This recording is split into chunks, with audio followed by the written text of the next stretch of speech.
George never needed to enter a room. He announced it. Not loudly, that would have been too obvious, and George was never obvious. It was subtler than that. A certain stillness in his posture as he crossed the threshold, a half-second pause before he spoke, just long enough for everyone to notice he'd arrived. He had perfected it the way athletes perfect a free throw.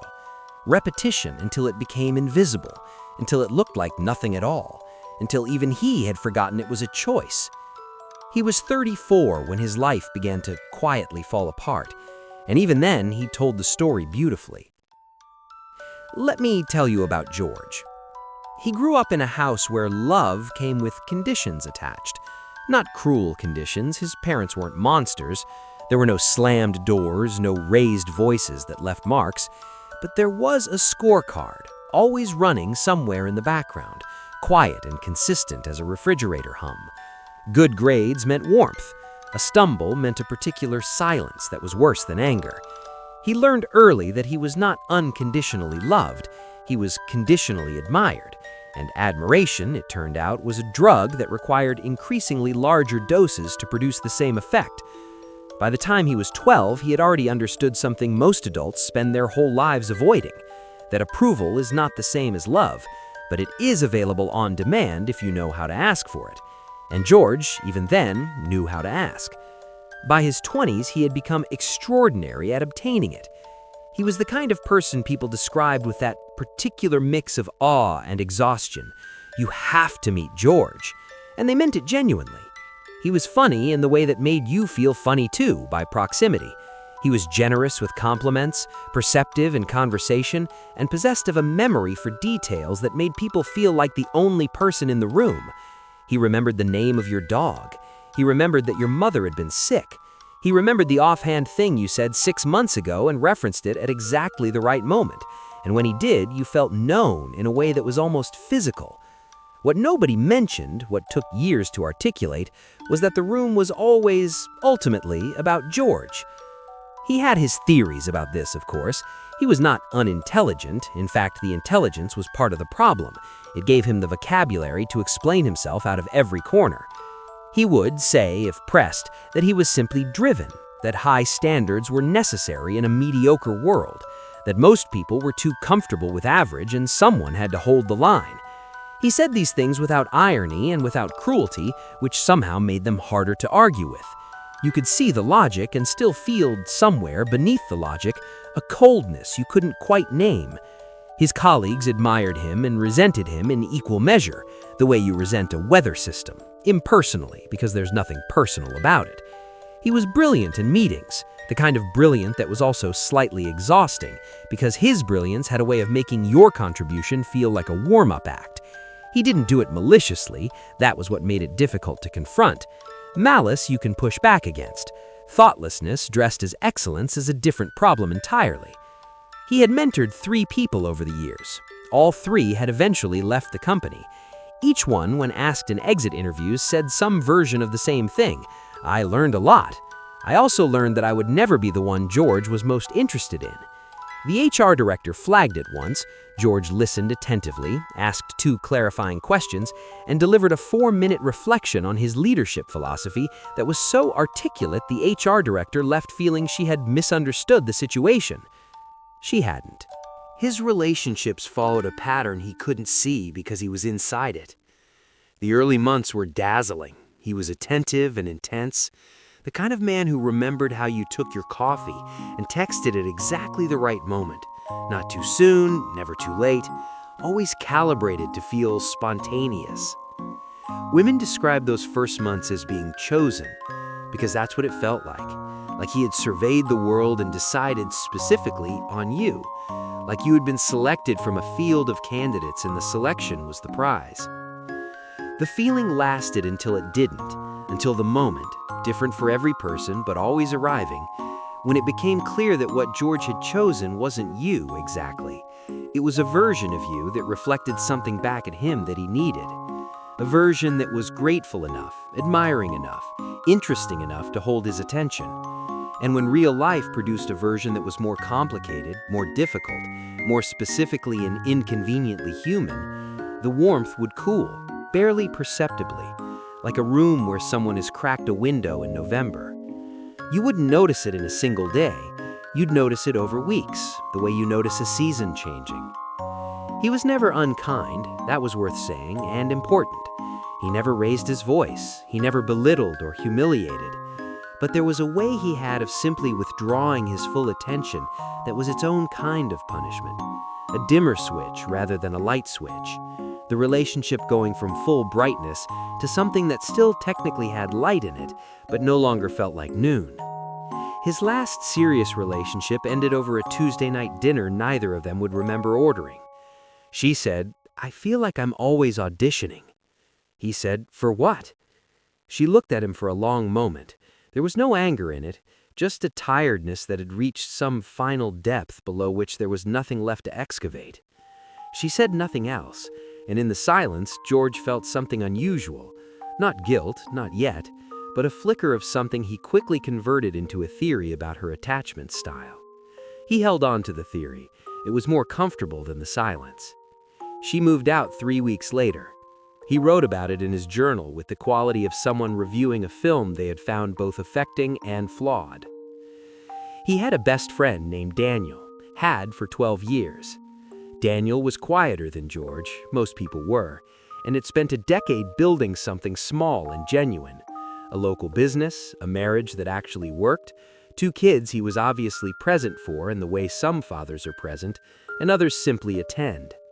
Daniel didn't perform, he just was, with a consistency that George had always privately found slightly boring and publicly described as admirable.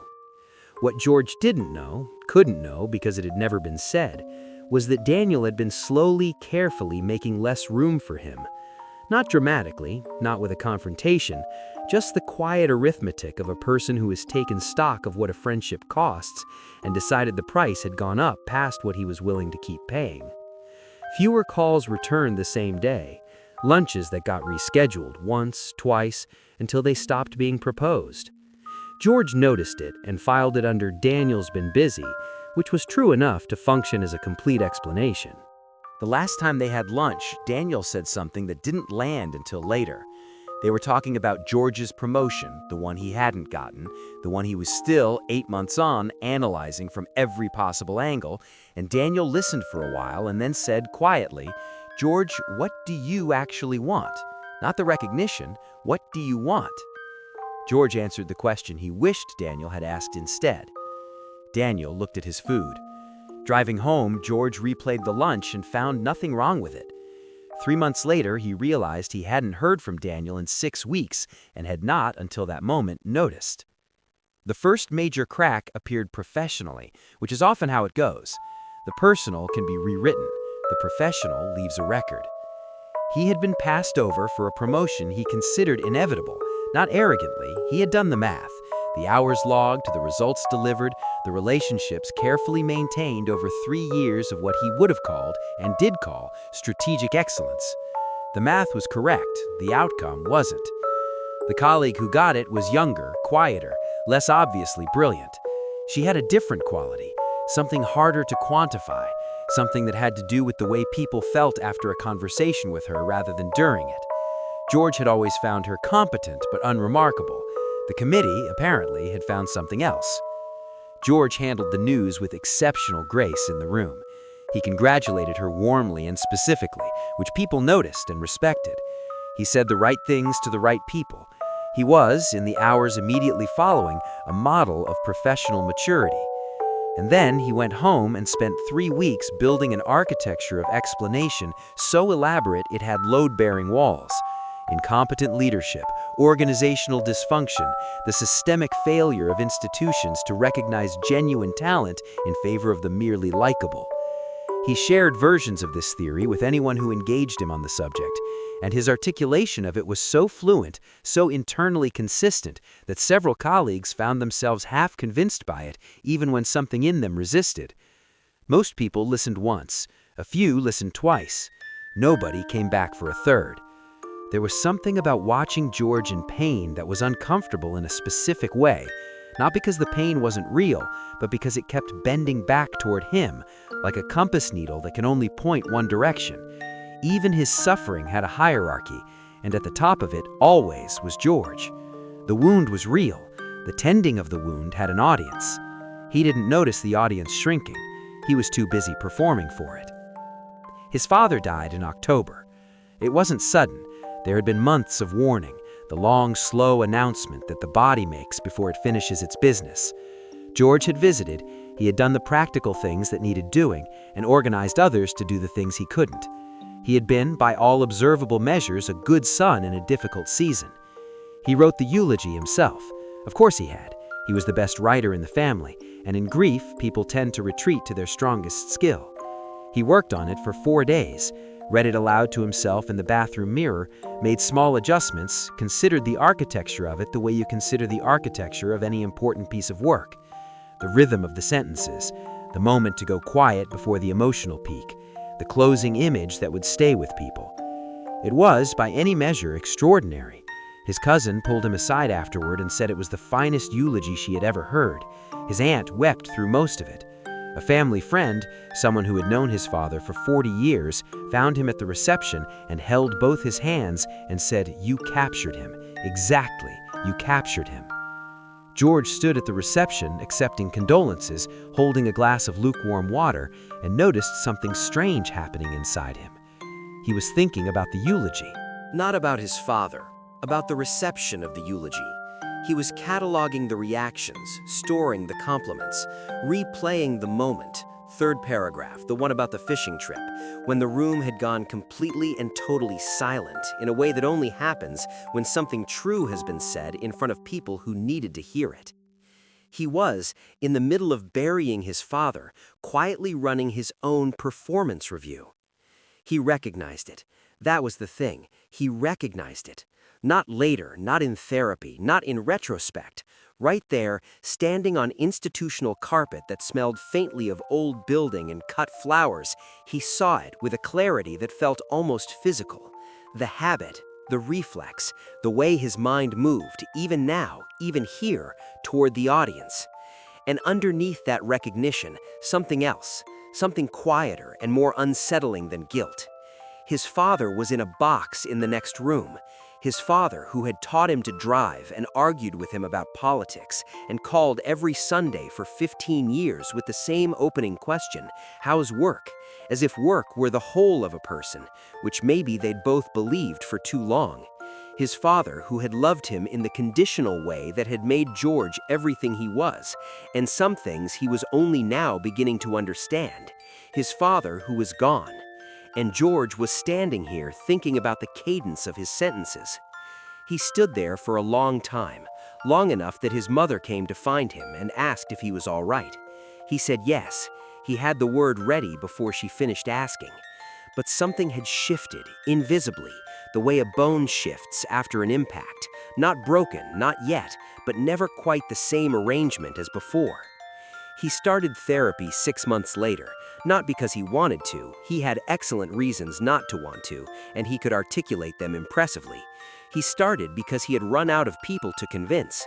Daniel had gone quiet. The relationship was over. The promotion had gone to someone else, and the architecture of explanations had developed structural problems he was having trouble patching. He started because he was 35 years old and had, for the first time, looked around the room and found it less full than he'd thought. The therapist was a small woman in her 60s who wore reading glasses on a chain and had the particular quality of not being interested in being charmed. This was, George later said, the most disorienting experience of his adult life. He had, over decades, developed what amounted to a complete arsenal: wit, self-deprecation deployed at exactly the right moment, vulnerability calibrated to seem unrehearsed. These tools had worked on every therapist he'd tried before, 2 of them, both of whom he had left after concluding they weren't challenging enough. This one didn't reflect the performance back. She just sat there with a kind of patient, immovable attention and waited. Not for the explanation, not for the theory, for the person underneath both. He spent the first 2 months resisting without knowing he was resisting. He was articulate about his childhood, genuinely insightful, drawing clean lines between cause and effect.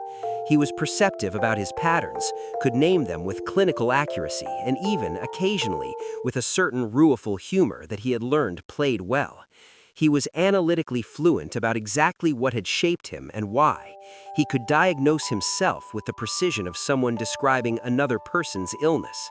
She listened, and then she said, occasionally with the timing of someone who has done this for 30 years, "That's a very good explanation. What do you feel?" He hated that question. He hated it because he genuinely didn't know.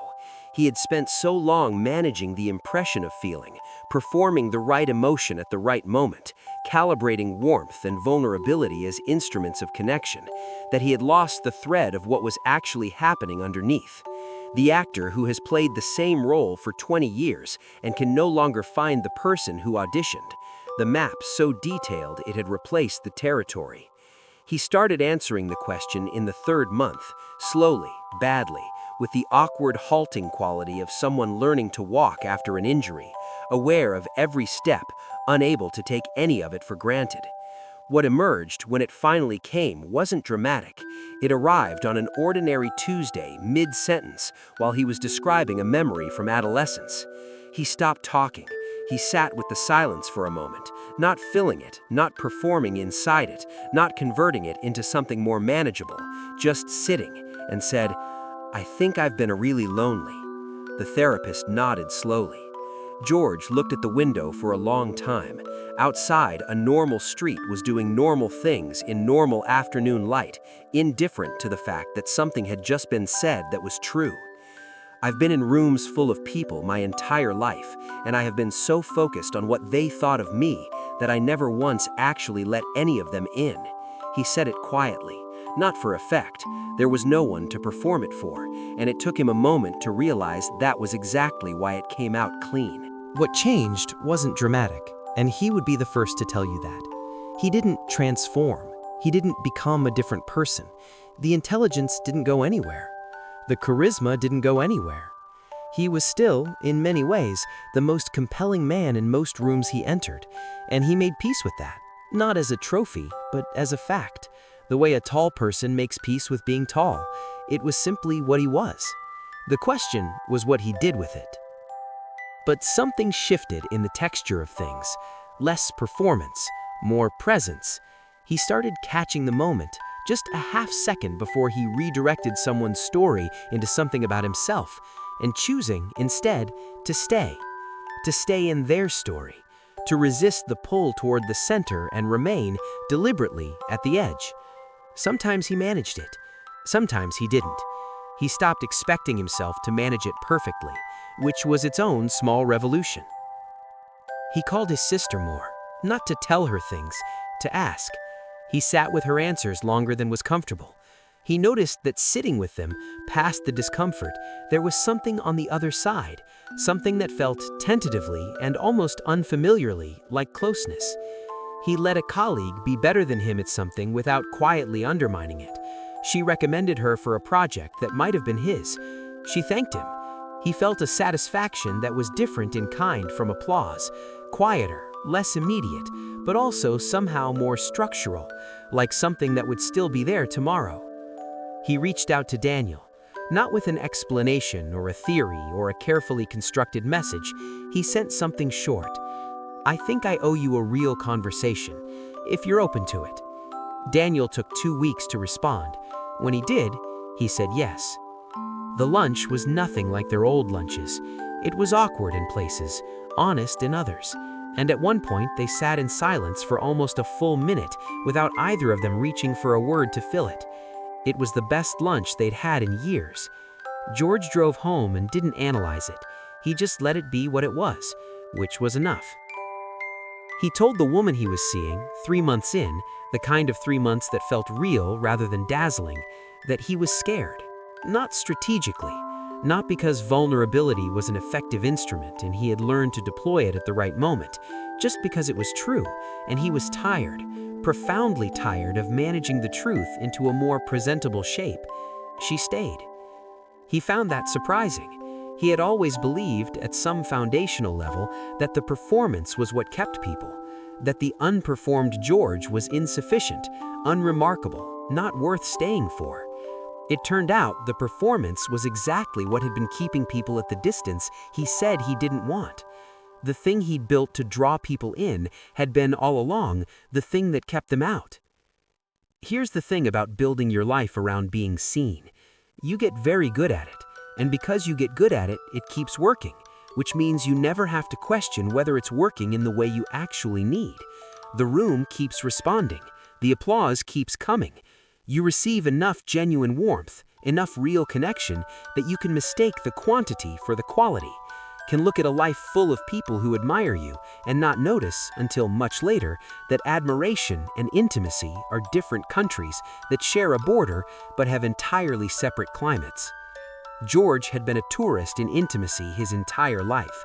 He'd visited, he had the photographs, but he had always, eventually, returned to the country where he knew the language, where he was fluent and comfortable and in control of the terms of engagement. The tragedy wasn't the narcissism. The tragedy, and it was a tragedy in the specific, quiet way that most real tragedies are, was the loneliness underneath it. The loneliness he had built such an extraordinary structure around that it took a father's death and a disappearing friend and a career setback and a woman's patient, unflinching gaze to finally make the structure visible for what it was: a wall. He had thought it was a window. He had spent 35 years believing he was letting people see him, that the performance was the truth, the curated version, the real version, the admired George, the actual one. It took 35 years to understand that what people had been seeing was a painting, technically excellent, often moving, occasionally profound. But not him, not the room with no performance in it, no audience, no applause. Not the George who had stood at his father's funeral and felt the truth arrived too late for him to give it to anyone. Not the George who was lonely. There is a version of this story where he figures it out at 25, where the losses are smaller, the repairs faster, and he arrives at 50 with decades of real intimacy already behind him, the bad years few enough to be rounded to nothing in the final accounting. But that's not how these things work. They work on their own terms and in their own time. They work when the cost finally, undeniably, visibly outweighs the comfort, when the funeral comes, or the promotion doesn't, or the friend goes quiet, or you look around the room you have spent your whole life filling and realize it is, in every way that matters, empty. George figured it out. Not completely, not cleanly, not in a way that made for a tidy ending. He still caught himself sometimes performing in rooms that didn't require it, still felt the pull toward the center when the edges were uncomfortable, still reached occasionally for the theory when the feeling was what was needed. But he was a different audience for himself now, less impressed, more honest, more willing to sit with the version of George that couldn't fill the silence with something brilliant, the George who was scared, who was sorry, who had missed things he couldn't get back, who was going to miss more things and had to find a way to live alongside that. The room that finally mattered was the one with no audience in it. And in that room, quiet, unwitnessed, unremarkable, he found what he had been performing toward his entire life. Himself. Just that. Just him. It turned out to be enough. The most exhausting role a person can play is the one they never agreed to audition for. The most courageous thing a person can do is stop in the middle of a performance and ask, "Is any of this actually mine?"